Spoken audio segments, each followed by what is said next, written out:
Good morning, class 4. Welcome again, Hindi grammar online classes. So, students, today we will going to teach about Viram Chin. Okay, so please open your book. Chapter number 13, Viram Chin, page number 49. So, let's start. Watch carefully, all of you, and listen carefully. Okay, students. विराम चिन्ह किसे कहते हैं, विराम चिन्ह का क्या मतलब है, वाक्यों में विराम चिन्ह का उपयोग किस तरीके से किया जाता है और कितने प्रकार के विराम चिन्ह लगाए जाते हैं। Okay student, let's start. Reading time. परिभाषा। विराम शब्द से अभिप्राय है रुकना। क्या है? किसी भी वाक्य में हम किसी भी वाक्य को बोलते हैं या लिखते हैं, उसमें विराम चिन्ह को रुक कर बोलना। क्या बोलते हैं उसे? किसी भी वाक्य को लिखने के लिए पूरा करना, उसको रुक कर, रुकना, फिर वाक्य कंप्लीट करना, वो विराम चिन्ह कहलाते हैं।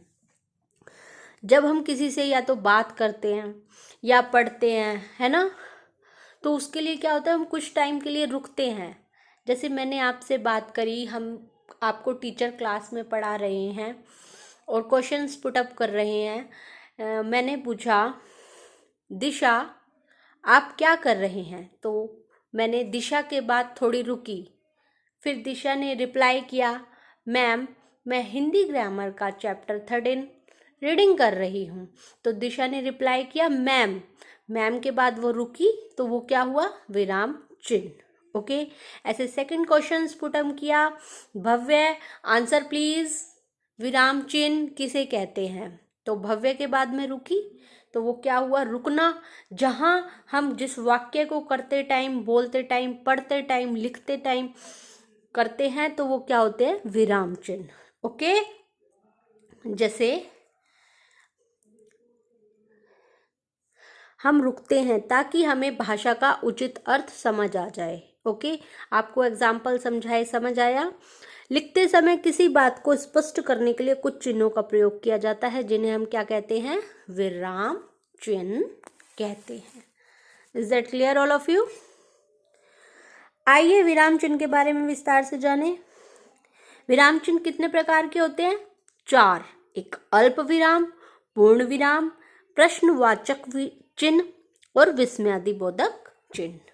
तो अल्प विराम की पहचान कैसे करते हैं, पूर्ण विराम की कैसे करते हैं, प्रश्नवाचक की और विस्मयादिबोधक की पहचान कैसे की जाती है, ये हम समझते हैं।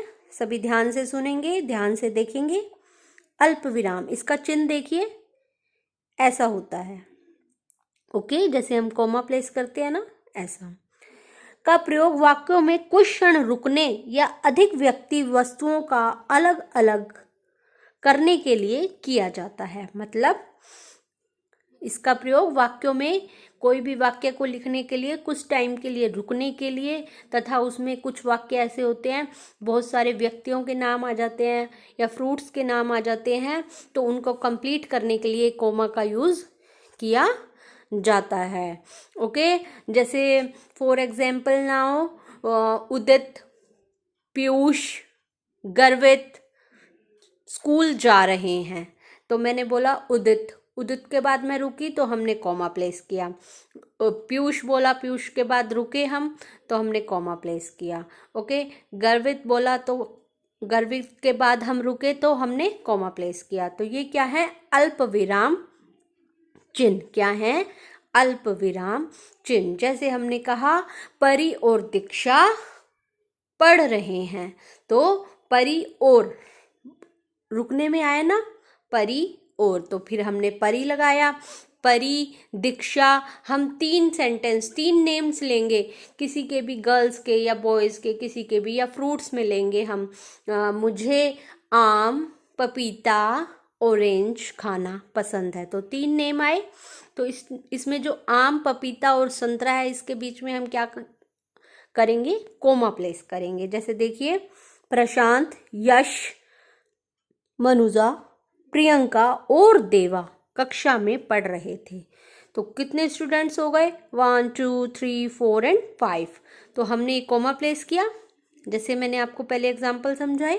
ऐसे ही सेकंड देखिए, राम लक्ष्मण और सीता वन को गए। राम लक्ष्मण एक साथ आया तो इसमें कॉमा प्लेस हुआ, और के बाद सीता आया है ना, तो इसमें कॉमा प्लेस नहीं होगा। जो नेम सेम आ रहे हैं ना एग्जैक्ट एक के बाद एक, तो उसके अंदर हम क्या यूज करेंगे, कॉमा प्लेस। वो चाहे व्यक्ति हैं या वस्तुएं हैं या कुछ भी नेम हो सकते हैं। Is that clear? अल्प विराम topic is clear. Next now is पूर्ण विराम। पूर्ण विराम का चिन्ह कैसा होता है? जब हम उत्तर लिखते हैं तो लास्ट में वन लगाते हैं ना, ये पूर्ण विराम का चिन्ह होता है। ओके, इसका प्रयोग किसी भी वाक्य के पूरा हो जाने पर किया जाता है। देखिए ये कंप्लीट हुआ, किया जाता है, लास्ट में पूर्ण विराम लगा। लास्ट में पूर्ण विराम, जो भी वाक्य पूरा होगा उसके पीछे हम क्या लगाएंगे, पूर्ण विराम। अब ये है राम लक्ष्मण और सीता, यहाँ पे राम और लक्ष्मण वाक्य कंप्लीट नहीं हुआ तो यहाँ पूर्ण विराम नहीं है, कंप्लीट यहाँ हुआ, सीता वन को गए, तो कंप्लीट हुआ वाक्य है, तो ये क्या है, पूर्ण विराम का चिन्ह। Is that clear? For example now,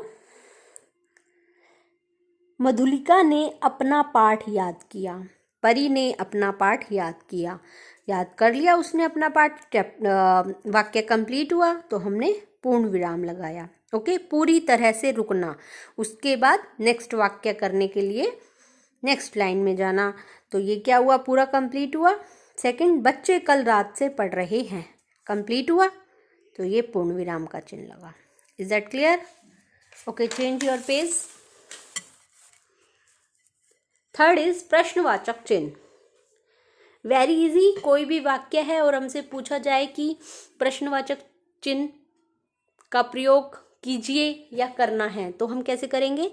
प्रश्नवाचक चिन्ह का देखिए सिंबल होता है, हम प्रश्न लिखते हैं आप क्या कर रहे हैं, या हमें क्वेश्चंस पुटअप करते हैं। गगन ने पूछा आप मेरे यहाँ कब आएंगे, कब आएंगे, तो क्वेश्चंस पुटअप हुआ। ठीक है, टीचर्स ने पूछा बच्चों आप स्कूल कब आएंगे, आप क्या कर रहे हैं, आप कौन हैं, आप कहाँ जा रहे हैं, आप कहाँ रहते हैं, तुम क्या कर रहे हो, आपका क्या नाम है, वह कौन है, वह लड़का क्या कर रहा है। जिसमें हम क्वेश्चंस, जिस वाक्य में हम क्वेश्चंस पुटअप करते हैं वो कौन से होते हैं, प्रश्नवाचक चिन्ह का प्रयोग जिन वाक्य में प्रश्न पूछा जाए उसके अंत में किया जाता है। जैसे देखिए, आप कहाँ रहते हैं, तो क्वेश्चन मार्क लगा, आपका नाम क्या है, क्वेश्चन मार्क लगा, तो इस सेंटेंस ये कौन से हैं, प्रश्नवाचक। इसका इजी मेथड, क्वेश्चंस पुटअप हो रहा है कि इसमें कौन सा चिन्ह है, इस वाक्य में कौन सा चिन्ह है, तो हमने देख लिया कि लास्ट में प्रश्नवाचक है, तो हम वैसे ही लिख देंगे, हमें सोचने की भी जरूरत नहीं होगी। Okay okay, next one is विस्मयादि बोधक चिन्ह। इसका देखिए, विस्मयादि बोधक चिन्ह लगा के वन लगा के नीचे डॉट लगाते हैं, ये कौन सा होता है, विस्मयादि बोधक चिन्ह। इन चिन्हों को आप अगर ध्यान रखेंगे तो आपकी एक भी मिस्टेक्स नहीं होगी। विस्मयादि बोधक चिन्ह का प्रयोग विस्मय, आश्चर्य, हम किसी काम को करते करते या किसी काम को देखते देखते एकदम से आश्चर्य हो जाते कि ओह ये क्या कर दिया, वाह कितना सुंदर फूल है। घृणा, किसी से हमें नफरत है या किसी ने गलत काम कर दिया, हमें उसे हेट हो जाती है, तो हम करते छी, ऐसे भी करते हैं कोई, छी छी कितना गंदा फूल है, छी छी कितनी स्मेल आ रही है। इस टाइप से हम क्वेश्चंस पुटअप करते हैं ना, तो ये किस में आते हैं, विस्मयादि बोधक चिन्ह में। ओके, आदि मन के भावों को प्रकट करने वाले वाक्यों में किया जाता है। फर्स्ट एग्जाम्पल नाउ, अरे देखो कितना मनोहर दृश्य है, तो क्या आया, अरे, हम आश्चर्य हो गया ना, हमारा मन खुश हो गया, हमें हैप्पी फीलिंग आ गई, तो ये क्या हुआ, अरे देखो कितना मनोहर दृश्य है, तो विस्मयादि बोधक चिन्ह का यूज हुआ अरे के बाद। ऐसे ही छी, तुमने रवि को पीटा, हमें उससे हेट हो गई ना, उसने गलत काम किया, तो हमने उसको क्या कहा, छी। हम कहीं जा रहे हैं, हमें खुशबू आती है फूलों की, हम बाग में गए, पार्क में गए, तो हमें वहाँ फ्लावर्स की खुशबू आती है बहुत अच्छी, तो हम क्या कहते हैं, वाह क्या खुशबू है, बोलते हैं ना, तो उसके लिए हम क्या लगाएंगे, वाह। ओके, ऐसे ही और वर्ड्स होते हैं, आह, हाय, हे राम, शाबाश, शाबाश तुम क्लास में फर्स्ट आए हो। इस टाइप्स के जो क्वेश्चंस मतलब वाक्य होते हैं ये क्या होते हैं, विस्मयादिबोधक वाक्य। Okay, is that clear all of you? तो आपको सभी चिन्ह समझ आए, अल्प विराम, पूर्ण विराम, प्रश्नवाचक एंड विस्मयादिबोधक चिन्ह। तो आपको नेक्स्ट चैप्टर कंप्लीट हुआ। अभ्यास प्रश्न पे आइए। ये 4 क्वेश्चंस आपको आंसर्स PDF फाइल में मिलेंगे और जो ये बुक वर्क है ये डू योर सेल्फ वर्क है। रिक्त स्थानों की पूर्ति कीजिए। First, second, third and fourth fill-ups do your self work. Okay, आपको मैंने क्लियरिटी समझाया कि चिन्ह की पहचान कैसे करते हैं, तो आप इसमें देखना किसका प्रयोग किया जा रहा है। नेक्स्ट इज निम्नलिखित विराम चिन्हों की सहायता से वाक्य बनाए। आपको वाक्य बनाना सिखाया, यहाँ हमें चिन्ह दे रखे हैं तो आप इस टाइप से वाक्य बनाइए। जैसे है तो हमने क्या बनाया, राम लक्ष्मण और सीता वन को गए। विस्मयादिबोधक ये अल्प विराम, ये विस्मयादिबोधक ये पूर्ण विराम और ये प्रश्नवाचक। तो इससे हमने वाक्य कंप्लीट किए। ओके, निम्नलिखित वाक्यों में उपयुक्त विराम चिन्ह लगाइए। गगन ने पूछा आप मेरे यहाँ कब आएंगे। कब आएंगे आ गया ना क्वेश्चन, कब आएंगे क्वेश्चन पुट अप हुआ तो हमने क्वेश्चन मार्क फिल किया। ऐसे ही देखिए, look at this, watch carefully. मैंने सभी आंसर्स लगाए हुए हैं, आप सभी ये 7th कंप्लीट करेंगे। ओके ओके स्टूडेंट्स, अल्प विराम का यूज होगा, विस्मयादिबोधक का यूज होगा, विस्मयादिबोधक का यूज होगा, क्वेश्चन मार्क होगा, पूर्ण विराम होगा, क्वेश्चन मार्क होगा, आप मंदिर से कहाँ चले गए थे, कहाँ आ गया ना, उसने क्वेश्चन पुट अप किया तो ये क्या होगा, क्वेश्चन मार्क। ओके, संतरे आम केले फ्रूट्स आ गए ना, बहुत सारे व्यक्ति हैं या फ्रूट्स हैं, अभी मैंने आपको एग्जाम्पल में समझाया था तो अल्प विराम का हो गया। Is that clear? Okay, and next and last topic is निम्नलिखित वाक्यों में गलत विराम चिन्हों का उपयोग किया गया है। सही विराम चिन्हों का प्रयोग करके वाक्यों को दोबारा लिखिए। तो आप लगाएंगे, अब कहाँ लगेगा? ओके, इसमें गलत लगे हुए हैं। कब आए क्वेश्चन पुट अप हुआ, हे भगवान, तो इसमें ये मार्क गलत है। इसमें कौन सा आएगा? विस्मयादिबोधक। रिया अभी सो रही है, तो इसमें कौन सा आएगा? ये आप अपने आप स्वयं अपनी बुक में नीट एंड क्लीन वर्क करेंगे। Okay students, now chapter is complete. मिलते हैं नेक्स्ट वीडियो में नेक्स्ट चैप्टर के साथ। Okay, bye bye all of you.